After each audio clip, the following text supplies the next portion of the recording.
Vous n'allez pas croire ce que ce chat a fait pour sauver un bébé. Un matin, un cri horrible a résonné, et ce qui s'est passé ensuite a changé une famille à jamais. Préparez-vous à une histoire de courage animal qui va vous toucher, en plein cœur. Si des histoires comme celle-ci vous émeuvent, n'hésitez pas à laisser un like, à commenter ce que vous en avez pensé et à vous abonner à la chaîne pour ne rien manquer.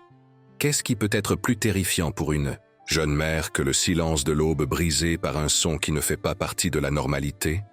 Un son qui parle directement à la peur la plus primitive. Par une froide matinée d'un automne qui s'étirait sur un quartier résidentiel calme de maisons modestes, un miaulement aigu, presque un cri perçant, a déchiré le silence dense qui enveloppait la maison de Claire et Lucas. Le son venait de la chambre de Léo, le petit miracle de seulement 3 mois qui avait transformé leur vie. Claire, 32 ans, architecte méticuleuse et maintenant mère à temps plein, sentit son cœur se glacer, une pierre de glace s'enfonçant dans sa poitrine. Son anxiété, un trait marquant de sa personnalité, toujours prête comme un soldat en veille éternelle, s'est déclenchée, transformant le sang dans ses veines en un flux électrique de terreur. Les premiers mois de la grossesse de Claire avaient été vécus dans une brume de bonheur et de planification méticuleuse. Chaque détail de l'avenir soigneusement dessiné dans son esprit d'architecte. Minou, le chat gris à poils courts qu'il avait adopté encore chaton il y a 5 ans, un félin au tempérament habituellement réservé et indépendant, un observateur stoïque du quotidien, semblait initialement indifférent au ventre grandissant de Claire. Lui, qui avait toujours préféré la solitude observatrice du haut de l'étagère, un monarque poilu dans son château de livres, à la compagnie effusive des humains, commença, cependant, à changer subtilement, comme si un courant souterrain d'instinct ancestral le poussait vers une nouvelle orbite. Au 6e mois de gestation, un événement que Claire enregistra avec la précision de quelqu'un qui note une altération dans un projet, Minou se mit à dormir au pied du lit du couple, une pelote grise et chaude dans l'obscurité, quelque chose d'inédit en 5 ans de cohabitation. Claire, avec sa nature observatrice, remarqua le changement, mais l'attribua, peut-être avec une pointe de désir de normalité, à l'altération de la routine de la maison, à l'odeur différente qu'elle-même exhalait, aux énergies qui se reconfiguraient avec l'imminence de la nouvelle vie. Quand Léo naquit, un petit soleil perçant les nuages de la tente, la maison modeste, auparavant un refuge de calme et de silence pour le couple, se remplit des sons et des odeurs d'une nouvelle vie, le cri aigu qui était musique et alarme, l'arôme sucré du lait et du talc, la présence constante des couches et des linges. Minou, à la surprise sincère de Claire et Lucas, manifesta un intérêt particulier, presque révérencieux, pour le nouveau-né, tandis que Lucas, ingénieur pragmatique de 35 ans, dont l'esprit fonctionnait en ligne droite et solution, logique, montait le berceau avec une dédicace quasi solennelle, comme s'il construisait un sanctuaire. Minou inspectait chaque pièce, se frottant aux barreaux de bois clair, son corps svelte se faufilant entre les jambes de Lucas, laissant son odeur marquant son territoire, ou peut-être, qui sait, bénissant le nouveau meuble. Claire, malgré la fatigue écrasante et les montagnes russes émotionnelles du postpartum, qui la faisaient passer de l'euphorie aux larmes en quelques secondes, sentait une chaleur réconfortante, une petite braise d'espoir dans sa poitrine. En voyant le chat, auparavant si distant et autosuffisant, maintenant ronronner doucement, un petit moteur de contentement, chaque fois qu'elle allaitait Léo dans le fauteuil à côté du berceau. Le lien entre Minou et le bébé semblait se former silencieusement. Une toile invisible d'affection et de curiosité féline, tissée fil par fil dans les moments de quiétude, dans les regards prolongés du chat vers le petit être sans défense. Le conflit interne de Claire, cependant, était une ombre persistante. La peur constante de ne pas être une mère suffisamment bonne, d'échouer dans la protection de cet être si fragile et dépendant, était un compagnon gênant, lui murmurant des doutes à l'oreille pendant les longues nuits blanches. Cette anxiété était comme un lierre vénéneux, poussant autour de son cœur, menaçant d'étouffer la joie pure de la maternité. Elle se souvenait vaguement de sa propre mère, une femme forte, mais qui semblait porter le poids du monde et de préoccupations non dites, et Claire craignait de répéter un cycle d'appréhension. Ce miaulement, cependant, n'était pas le ronronnement doux ou l'appel à la nourriture. C'était une alarme, une sirène féline, qui fit Claire sauter du lit, le sommeil s'évaporant instantanément. Lucas, réveillé par le mouvement brusque et l'écho du son étrange, se levait déjà, la confusion voilant encore ses yeux. « Qu'est-ce que c'était » murmura-t-il, la voix rauque. Claire ne répondit pas, courant déjà pieds nus dans le couloir froid, le cœur martelant contre ses côtes comme un oiseau en cage. La peur peignait des scénarios terribles dans son esprit. Léo s'étouffant, Léo avec une fièvre très élevée. Léo, elle ne parvenait pas à terminer la pensée. En arrivant à la porte de la chambre du bébé, elle hésita une fraction de seconde. Une peur paralysante la dominant. Et si quelque chose de terrible s'était produit? Et si elle n'était pas préparée à ce qu'elle allait trouver? La poignée froide sous sa main tremblante était le seul point de contact avec la réalité. Elle poussa la porte. La faible lumière de la veilleuse à thème d'ourson révélait le berceau. Léo dormait, sereinement, la respiration douce et régulière, les petites mains fermées près du visage. Un immense soulagement, comme une vague chaude, parcourut Claire, la faisant presque perdre ses forces dans les jambes. Mais alors, où était Minou? Et quel était ce son? Lucas arriva derrière elle, la main sur son épaule.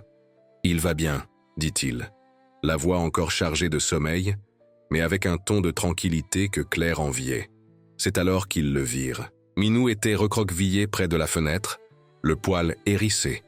Les yeux, deux fentes vertes et brillantes dans l'obscurité, fixés sur quelque chose dehors. Il grognait bas, un son guttural que Claire ne l'avait jamais entendu émettre auparavant. C'était nouveau, un comportement qui ne correspondait pas au Minou qu'il connaissait. La fenêtre était fermée, mais le volet avait une petite fente. Qu'est-ce qui aurait pu provoquer une telle agitation chez le chat, au point de pousser ce miaulement qui ressemblait à un appel au secours ou à un avertissement désespéré? Lucas, toujours le pragmatique, s'approcha de la fenêtre, écarta le volet avec précaution et regarda dehors.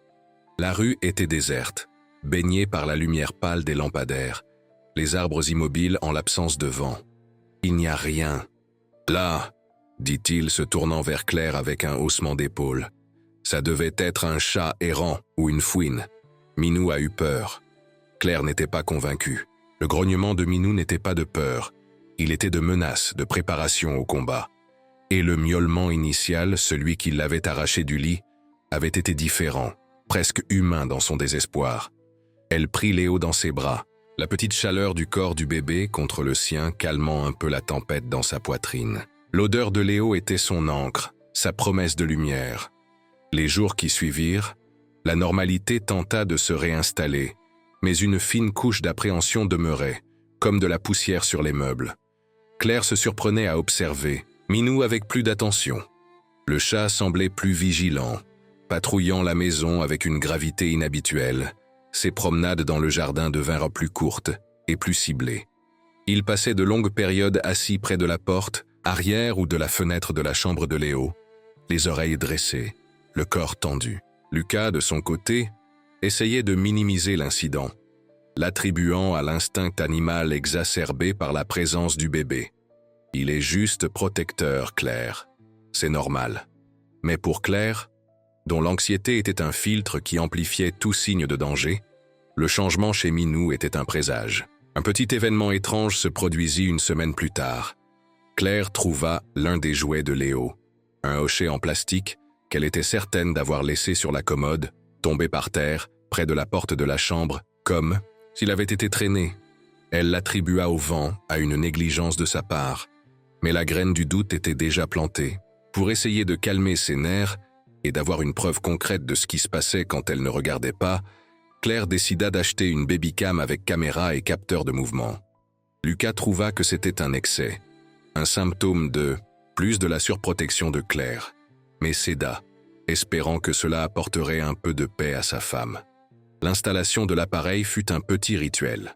Claire positionna la caméra de manière à avoir une vision claire du berceau et d'une bonne partie de la chambre.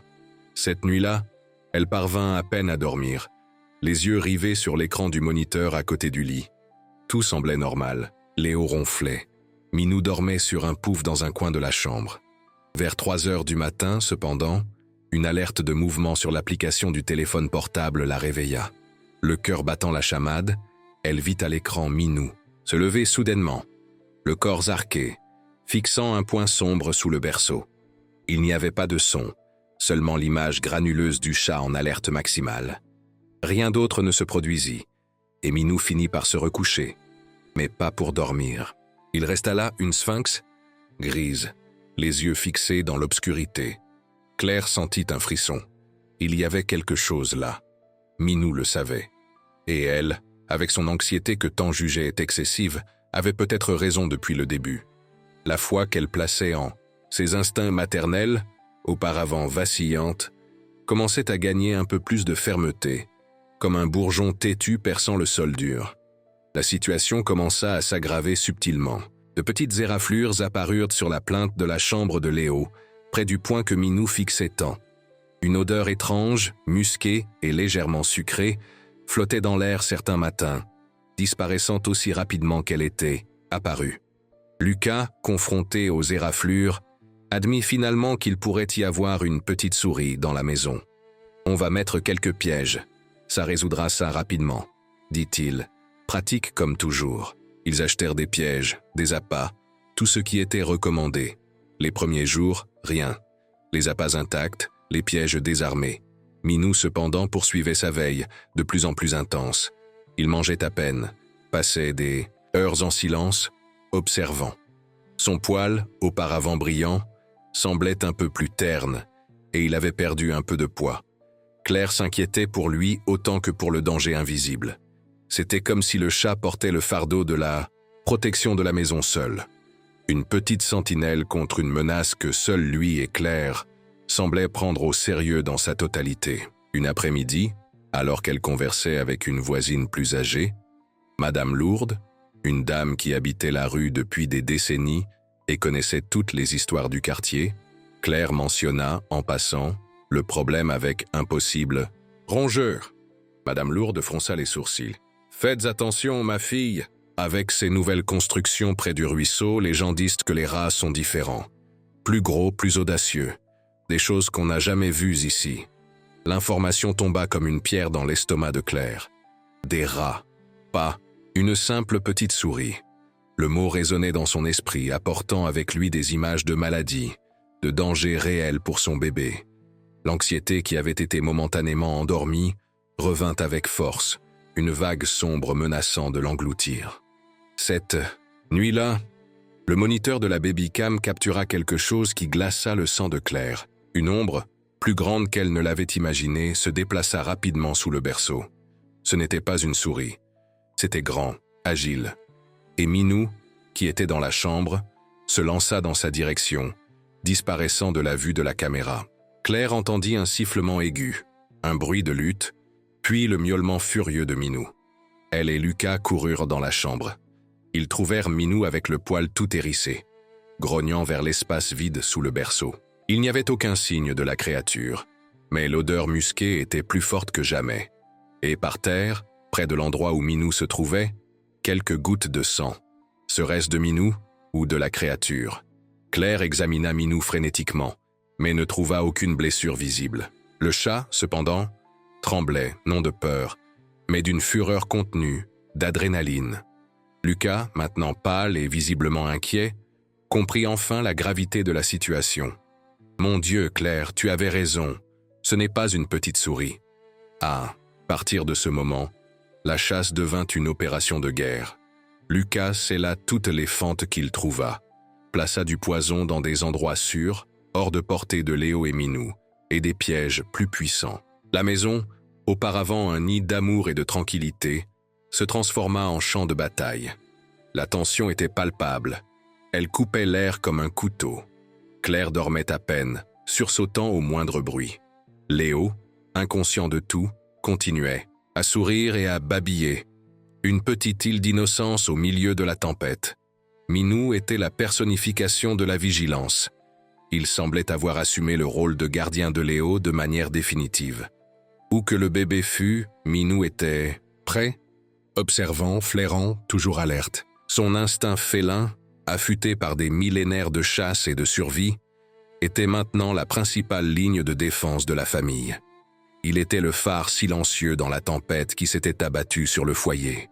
Une nuit, quelques semaines, après ce premier miaulement terrifiant, la crise atteignit son apogée. C'était une nuit particulièrement froide, le vent hurlant dehors, faisant trembler les fenêtres.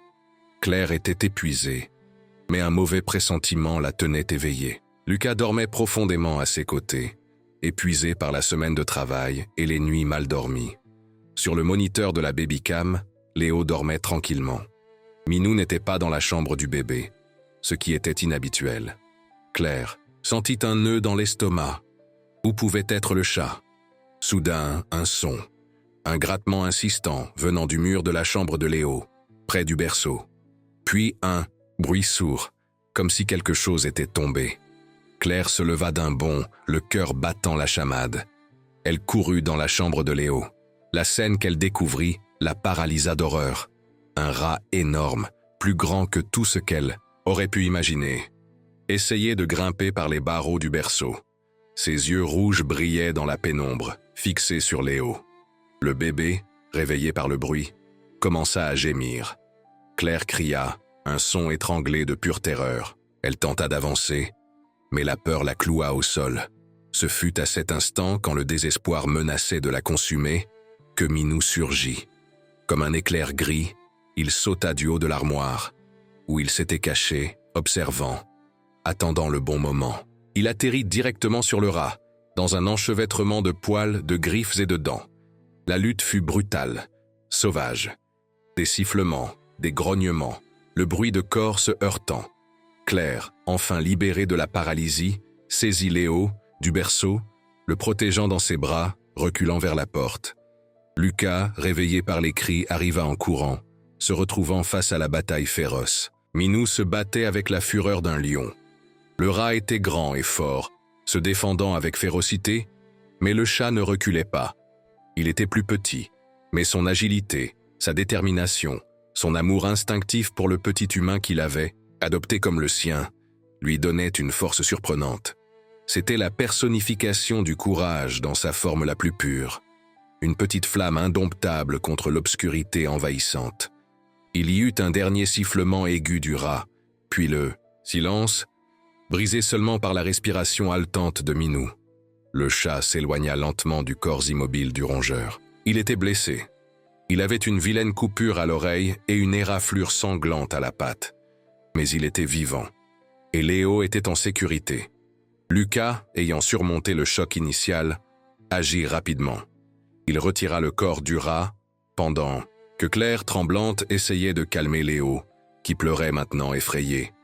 Minou s'approcha d'elle, boitant un peu, et frotta sa tête contre sa jambe, laissant échapper un faible ronronnement, presque un soupir. Claire s'agenouilla et l'étreignit avec précaution, les larmes venant finalement, un mélange de soulagement, de gratitude et de douleur pour la souffrance de son petit héros. « Oh, Minou, mon courageux Minou !» murmura-t-elle, caressant son poil doux. Le chat, malgré la douleur, sembla comprendre. Il avait accompli sa mission. Cette nuit-là, personne ne dormit plus.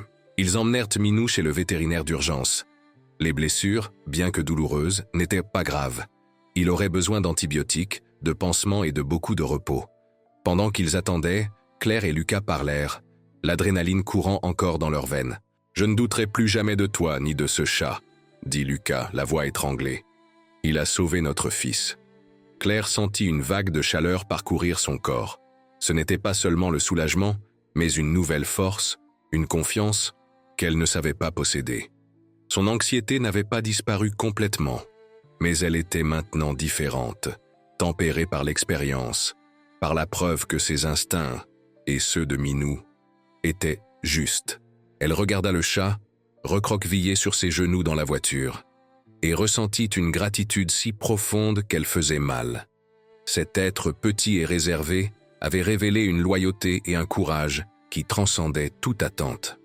Les jours qui suivirent, la maison subit une transformation. Lucas, avec l'aide d'un professionnel, découvrit que les rats venaient d'un terrain vague voisin, où un chantier abandonné avait créé un nid parfait pour les rongeurs. Le problème fut résolu, la route d'invasion scellée.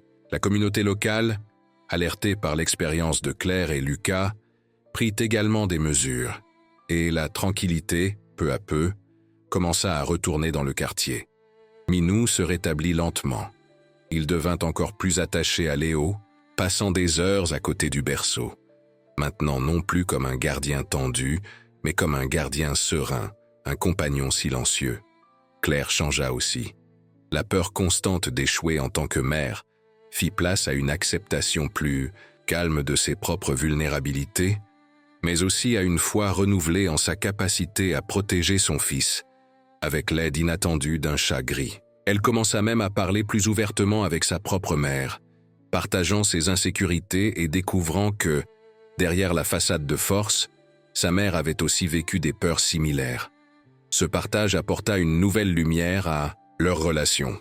Cet automne froid et effrayant fit place à un hiver de recueillement et de guérison, puis à un printemps de renouveau.